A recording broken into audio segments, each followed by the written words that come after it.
Oggi racconto una storia con i risvolti di un giallo, a causa della morte non spiegata di due ragazze. La vicenda si riferisce ad avvenimenti di migliaia di anni fa e le due ragazze, due vergini, ma che forse non erano nemmeno semplici fanciulle, così come le intendiamo oggi, ma due gigantesse provenienti da Iperborea, si chiamavano Iperoche e Laodice. La storia è raccontata nei dettagli da Erodoto, ma trova richiami in altri autori. Dunque, presumibilmente negli anni intorno al 450 a.C., Erodoto di Alicarnasso visita il santuario dell'isola di Delo, isola che forse prima non era nemmeno tale, ma che lo era diventata in seguito a causa del diluvio cosiddetto di Deucalione. A Delo si celebravano ancora delle cerimonie di tipo mistico, con il taglio di una ciocca di capelli alle fanciulle e ai giovinetti, che poi venivano avvolti intorno a un germoglio e deposte sulla tomba delle vergini Iperoche e Laodice, le cui spoglie erano conservate nel recinto del tempio. Sulla stessa tomba era cresciuto un ulivo. Erodoto, entrando nel santuario, nota quindi questa tomba e comincia a svolgere la sua indagine. Gli dicono che si tratta della tomba di due ragazze morte a Delo in circostanze misteriose. In quella stessa occasione anche i loro 5 accompagnatori o guardie del corpo erano scomparsi. La curiosità dello storico è grande e così l'intera faccenda comincia a comporsi. Ricordiamo che, secondo le cronache, Erodoto era considerato da Cicerone il padre della storia. Apprende dunque che ogni anno, nei secoli precedenti, a Delo giungevano dei doni direttamente da Iperboreo. Apriamo una parentesi. La Grecia era proprio il luogo in cui si erano stabiliti i fuoriusciti di Iperborea dopo una rivolta intestina, la famosa guerra dei giganti, e gli esuli, fra cui Apollo, avevano trovato in Grecia un clima favorevole, simile ai campi elisi di Iperborea, per cui vi si erano stabiliti. Col tempo i rapporti con la madrepatria erano stati ripristinati e i viaggi da e per Iperborea erano molto praticati. Gli stessi Apollo ed Ercole, per esempio, partivano verso nord una volta all'anno per fare visita agli amici. E ogni anno c'era un invio di doni o di merci per quella che ora poteva essere definita come la colonia greca di Iperborea. Erodoto, nel quarto libro delle sue storie, racconta che tutti i doni e le offerte provenienti periodicamente da Iperborea venivano registrati a Delo, anche se non specifica cosa fossero.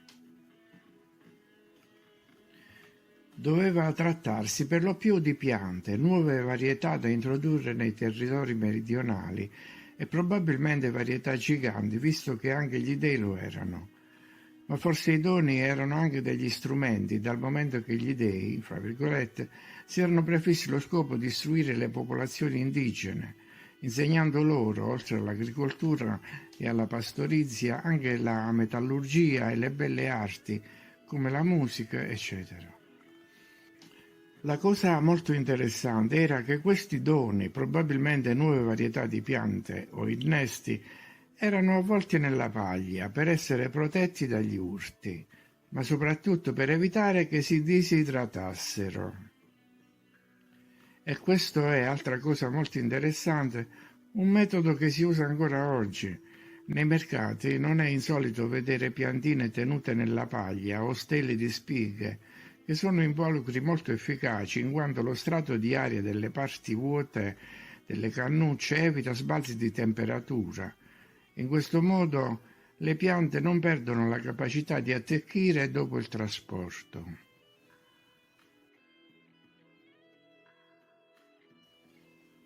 In realtà è possibile che quasi tutte le piante siano state introdotte nel nostro habitat da settori esterni e che gli dei abbiano avuto una parte importante nella loro importazione. Di molte piante, infatti, si dice che siano venute dai diversi continenti della Terra dopo la loro scoperta, come i pomodori dal Sud America, i mandarini dalla Cina, eccetera, Ma come erano arrivate prima in quel paese? Qual era la loro vera origine? Inoltre, non sempre si dice la verità su alcune varietà, come per esempio il grano turco, che dicono originario del Messico, ma che era già presente a Pompei.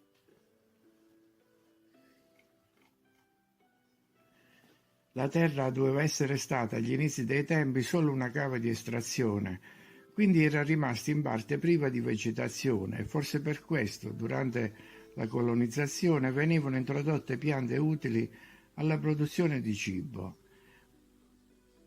probabilmente OGM, adatti alle abitudini alimentari dei nuovi padroni.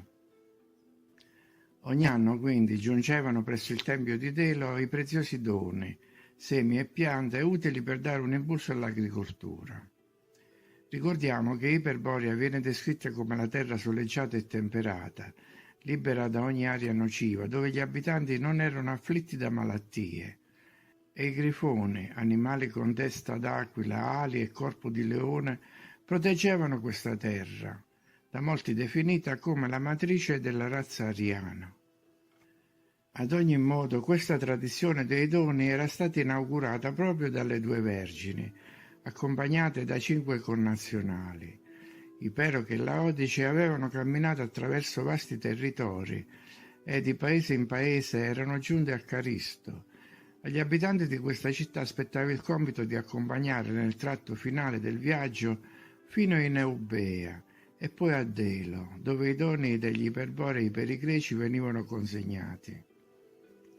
Ma, come già detto, le 2 ragazze morirono nell'isola greca e i connazionali non ritornarono mai più in patria. Il destino delle 2 ragazze non è stato mai rivelato. Forse era intenzione di qualche entità avversa interrompere i viaggi e l'introduzione delle piante. Comunque sia, nonostante questo triste episodio, la tradizione era continuata e ogni anno c'erano nuovi regali per il santuario di Delo, anche se le modalità di consegna erano cambiate. Infatti, nei tempi successivi, le offerte venivano affidate dagli Iperborei direttamente alle popolazioni meridionali, primi fra tutti gli sciiti, col compito di passarle da un popolo all'altro. La consegna di tali doni avvolti nella paglia avveniva tramite un tortuoso viaggio, di cui lo stesso Erodoto ricostruisce l'itinerario.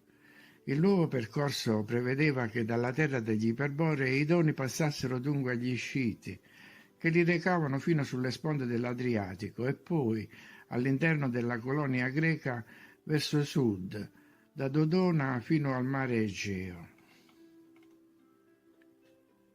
I Dodonei li trasmettevano al Golfo Maliaco e di là in Eubea, e quindi a Caristo e Delo.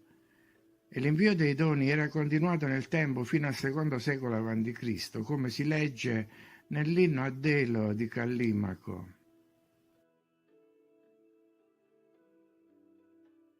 Con l'inizio dell'età dell'argento, la strada per Iperborea si interruppe, ma l'umanità, seppur indebolita, ancora si avvaleva della protezione degli dei di Iperborea.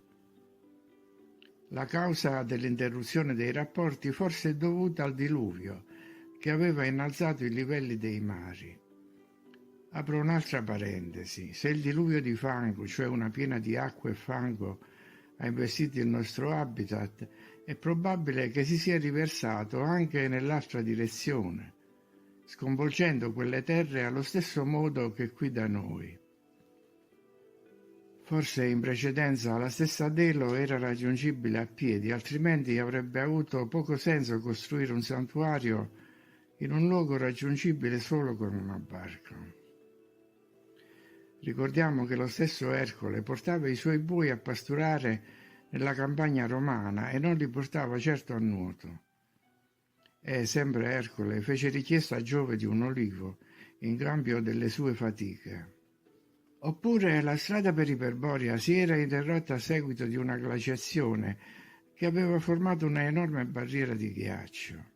Sembra che prima la temperatura fosse più alta di 15 gradi e che il polo fosse senza ghiaccio. E questo non 50 milioni di anni fa, nei fantasiosi periodi del Paleocene, Antropocene, Olocene, visto che abbiamo ancora uva e cammelli nello stemma di alcune città russe. Si potrebbe dire a questo punto che si tratti solo di storie fantasiose e che la Terra in teoria non dovrebbe avere confini, poiché, come ci fanno credere, somiglia a una sfera o una pera o una mela schiacciata ai poli, eccetera. Eppure, secondo le testimonianze di chi ha esplorato alcuni territori limite, i confini ci sono e come, dopo i quali ci sono nuove terre o vecchie terre ora vietate. Infatti, se dopo 2000 anni si riparla di confini e dei divieti di superare certe latitudini, vuol dire che lì accadono cose che non ci è dato sapere. Forse ora dall'altra parte non ci sono più gli dei, ma solo altre creature che commerciano con noi. Dopo la catastrofe, che deve aver colpito anche loro, si saranno riorganizzate e gli scambi sono ripresi. Oppure si tratta semplicemente di terre incamerate da proprietari che vivono qui, ma che gestiscono altrove i loro stabilimenti e le linee di produzione.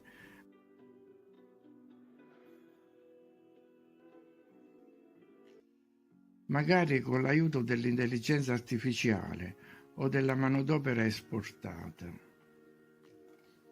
Siamo quindi nel campo di commerci e import-export con altre terre. Ma in definitiva cosa potremmo esportare e cosa potremmo importare? Non c'è che da scegliere, forse esportiamo armi, oro, schiavi, DNA o i semi conservati nel seed vault alle Svalbard. In cambio forse importiamo tecnologia, microchip, sieri, farina di grilli, banane, eccetera. A volte infatti viene il sospetto che la grande quantità di alcuni prodotti non possa dipendere solo da piccole fabbriche o aziende locali nostrane. Mi spiego con un esempio. In Italia ci sono 390.000 ristoranti e tutti naturalmente sono forniti di alcuni ingredienti di base. Ogni ristorante deve per forza avere, diciamo, 300 grammi di un certo formaggio pregiato. Se ogni ristorante può contare su questa quantità, e seguendo un semplice calcolo, cioè moltiplicando la quantità per il numero di ristoranti e poi aggiungendo anche i supermercati e i negozi di quartiere, abbiamo un numero esorbitante delle quantità di quel prodotto in circolazione, cioè milioni di chilogrammi. E se vogliamo ancora aggiungere tutti i posti del mondo, come i ristoranti in America o in Giappone, dove è possibile trovare quella stessa specialità italiana, allora ci si può chiedere ancora quanto latte sia stato necessario per la trasformazione. E le cose saranno ancora più evidenti nel futuro quando si avranno grossi quantitativi di prodotti, per esempio farine, ma sempre meno campi coltivati o allevamenti, visto che ci sono incentivi per chi smette di produrre, la qual cosa è quantomeno strana.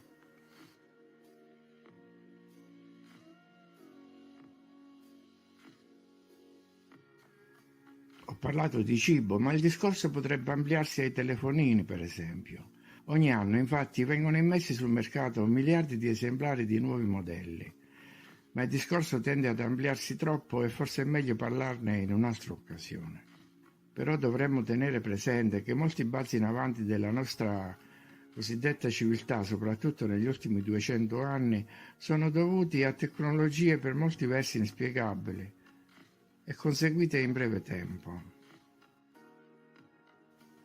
Per concludere, in questo quadro si inseriscono anche la guerra alla Russia, che è la porta dei territori del nord, e le tensioni su altri posti di confine. C'è poi l'America che vorrebbe la Groenlandia e la Cina a caccia di nuovi territori, eccetera. Ma per ora sono ancora i russi a controllare i mari del nord e gestire il gas che viene dalla Siberia, o forse dalla terra dei mammut.